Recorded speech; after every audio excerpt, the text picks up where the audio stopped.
My name is Daniel, and I'm going to talk about my project with eLife Sciences. That's me.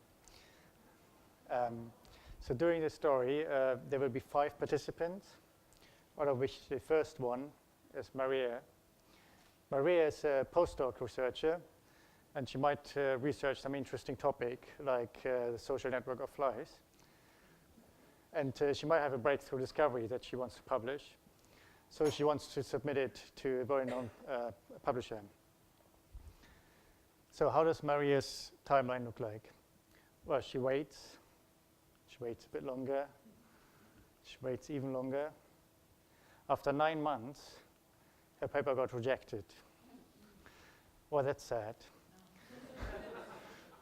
But even if it got accepted, that would be far too long. So what do we do about it? Well, that's where eLife Sciences is coming in. So eLife Sciences was established in 2012.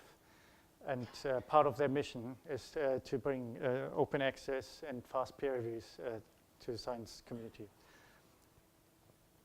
And they also actively support early career researchers. So let's have a look at the peer review process. So Maria is going to submit her paper, and then an editor is going to get assigned, in this case Donald. And Donald is going to assign it to a number of reviewers. So how is he going to do that? Well, starting off, there are about, in the case of eLife Sciences, about 40,000 potential reviewers in the database. That's obviously far too many. If you filter by subject area, you get it down to about 2,000. That's still quite a lot. If you then is using keywords,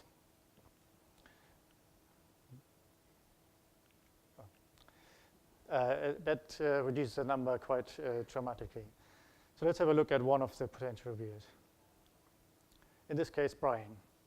So Brian, at first, seems to be like a very good choice because he seems to know about everything.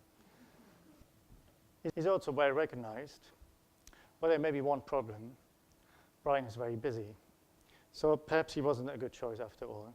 The review time might be delayed, or maybe he has to decline it. So what Donald actually wants to do, he wants to broaden the pool. So he wants to identify other potential reviewers that may have used different keywords, but still know about the topic. So how are we going to do that? So I created a model using machine learning that identifies those reviewers. And in this model, it's combining the existing keywords with natural language processing on the actual manuscripts, which using LDA and doc2vec, and to create then a suitability score that then feeds into the recommendation. So I created a tool for Donald where he starts off with a manuscript number, and then he might get presented with an overview of all the potential reviewers. So you can here see the suitability score. You can also see an indication of the review time where it's available, and also early career researchers.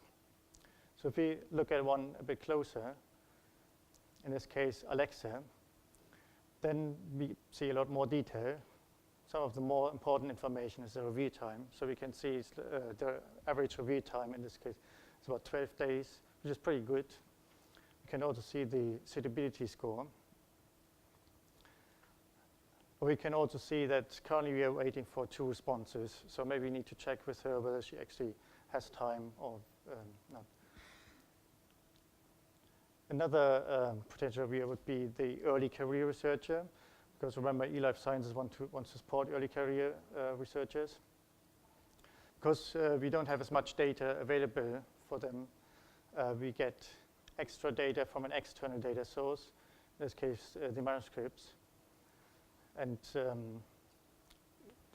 so we can match them better. So what was the outcome of the project? So Maria is happy because her reviews are getting done faster. Donald now has a tool that helps him choosing the right reviewer. And Brian and Alexa, their work time is managed, so they don't get overburdened because when they have too many reviews assigned. And Alfred, the early career researcher, he also gains recognition using this tool. Okay, thank you very much.